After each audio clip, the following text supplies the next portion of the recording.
The 911 call came in at 3:47 p.m. on what should have been a perfectly ordinary Tuesday afternoon. A woman's shrill voice pierced through the dispatcher's headset, claiming an unaccompanied child was trespassing in the prestigious Willowbrook Estates. Within minutes, 2 patrol cars rolled into the upscale suburban neighborhood, their presence drawing curious stares from behind pristine curtains. What the officers found when they arrived wasn't a crime scene or a lost child.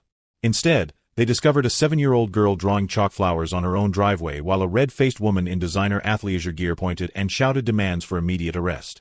Let me back up and tell you how this whole mess started. My name is Marcus Thompson, and I've been the county sheriff for the past 8 years. After my divorce finalized 6 months ago, I decided my daughter Emma and I needed a fresh start.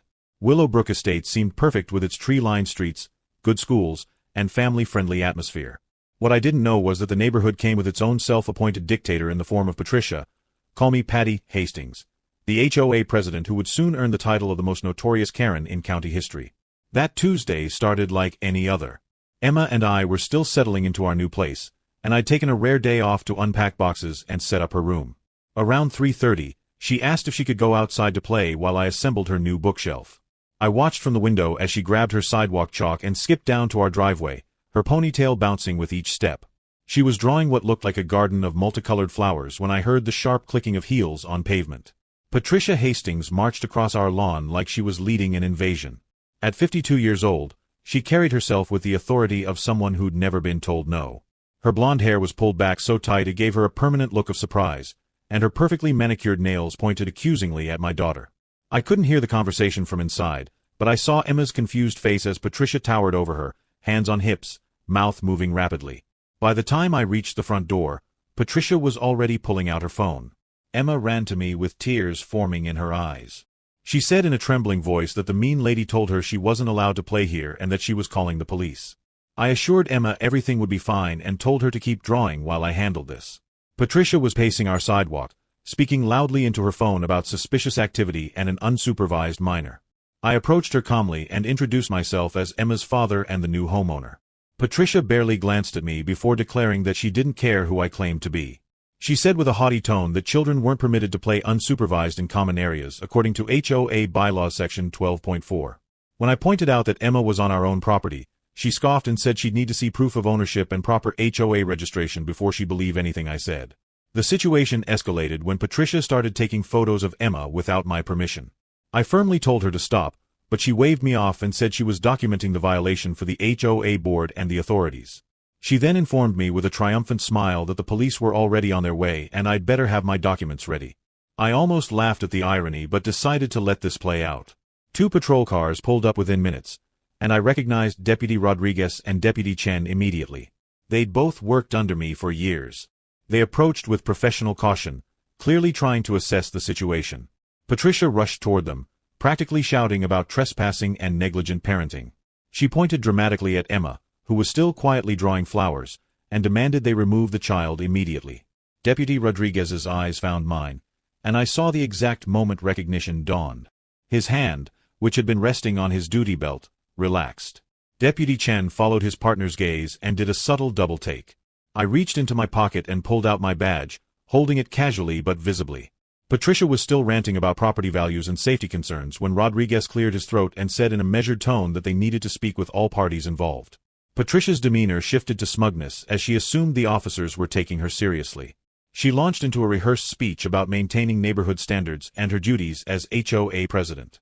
I let her talk while the deputies took notes, their expressions growing more incredulous with each accusation. When she finally paused for breath, Rodriguez turned to me and addressed me formally as Sheriff Thompson, asking for my version of events. The color drained from Patricia's face so fast I thought she might faint. Her mouth opened and closed like a fish gasping for air. She stuttered that there must be some mistake, that she had no idea, that this was all a misunderstanding. But the damage was done. I explained calmly that my daughter was playing on our own property, that Patricia had harassed her, taken photos without permission, and filed a false police report. Deputy Chen pulled out his tablet and began documenting everything while Patricia tried to backpedal. She claimed she was just being vigilant, that crime had been rising in the area, that she couldn't be too careful. I asked her to specify what crime my 7-year-old was committing with sidewalk chalk. She couldn't answer but pivoted to arguing about HOA rules.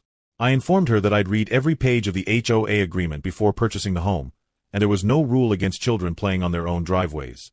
By now, several neighbors had emerged from their homes, drawn by the police presence. I recognized Mrs. Chen from 2 doors down and Mr. Williams from across the street. They watched with barely concealed satisfaction as Patricia floundered. Apparently, I wasn't the first neighbor she'd terrorized. Mrs. Chen even started recording on her phone when Patricia began raising her voice again, insisting she had every right to ensure neighborhood safety. I pulled Deputy Rodriguez aside and asked him to run a check on how many times Patricia had called 911 in the past year. His eyes widened when the results came back. 47 calls in 12 months, mostly for trivial complaints like grass being half an inch too tall or cars parked facing the wrong direction. The pattern of harassment was clear, and false reporting is a serious offense in our county. When I informed Patricia that she would be receiving a citation for filing a false report and misuse of emergency services, she exploded. She screamed that she'd sue everyone involved, that her husband was a lawyer, that she'd been protecting the neighborhood for 15 years. I calmly explained that her husband being a real estate lawyer wouldn't help her with criminal charges, and that 15 years of harassment wasn't the defense she thought it was. The situation reached its peak when Patricia made the mistake of approaching Emma again, pointing her finger and saying this was all her fault. That's when my professional calm finally cracked. I stepped between them and told Patricia in my sheriff's voice that if she came within 50 feet of my daughter again, she'd be facing additional charges for harassment of a minor. The deputies moved to flank me, making it clear whose side the law was on. More neighbors had gathered by now, and the stories started pouring out. Mr. Williams described how Patricia had called the cops on his son's birthday party for noise at 2 in the afternoon. Mrs. Chen talked about receiving violation notices for her cultural decorations during Lunar New Year. A young couple I hadn't met yet shared how Patricia had tried to fine them for their baby crying too loudly. The pattern of abuse was staggering, and several neighbors offered to provide written statements. Deputy Chen finished writing the citation while Patricia stood there in shock. The fine for false reporting in our county starts at $500, but given her history, she was looking at the maximum of $5,000 plus potential criminal charges if the district attorney decided to pursue them. When she was handed the citation, her hands shook so badly she could barely hold the paper. But the consequences didn't stop there. Mr. Williams, who turned out to be a retired judge, mentioned that the HOA board could face legal action for allowing Patricia's behavior to continue unchecked. He pulled out his phone and started making calls to other board members. Within 30 minutes, an emergency board meeting was scheduled for that evening to discuss Patricia's immediate suspension pending a full investigation. Patricia tried one last desperate move, claiming she had immunity as HOA president. I had to break the news that HOA positions don't come with legal immunity, especially for criminal actions. She then pivoted to threatening to report me to my superiors for abuse of power. Deputy Rodriguez couldn't hide his smirk as he reminded her that filing another false report would only add to her charges. As word spread through the neighborhood, more victims of Patricia's reign of terror emerged. The emergency board meeting grew from a small gathering to a packed event with over 50 homeowners demanding her removal. I learned that Patricia worked as an office manager at a local dental practice, and several neighbors were already planning to inform her employer about her criminal citation for harassment. The final blow came when Patricia's own husband arrived home from work to find police cars in front of their house and his wife being issued a criminal citation. Robert Hastings was indeed a real estate lawyer, and his face went pale when he reviewed the charges.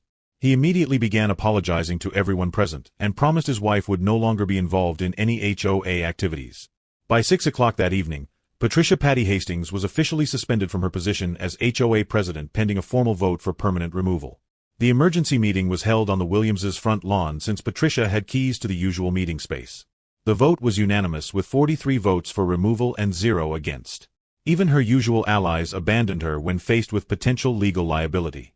The financial consequences hit hard and fast.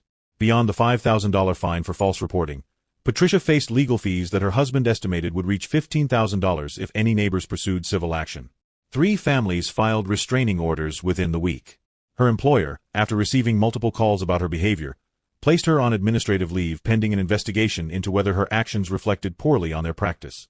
When the final tally came in, Patricia faced $5,000 in criminal fines, potential jail time of up to 6 months if convicted of multiple counts of harassment, and civil lawsuits from at least 12 neighbors seeking damages for past HOA violations.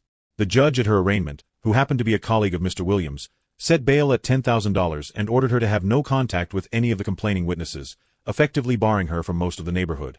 As I watched Patricia leave the courthouse with her husband, her designer heels clicking on the pavement with far less authority than before, she turned back to look at me. The spite in her eyes had been replaced by something else entirely. Fear. The realization that her 15-year reign of suburban terror was over, and she was now facing consequences she never imagined. Her mouth opened as if to say something, then closed again as her lawyer husband grabbed her arm and hurried her away, whispering urgently about remaining silent and the very real possibility of serving 30 to 90 days in county jail.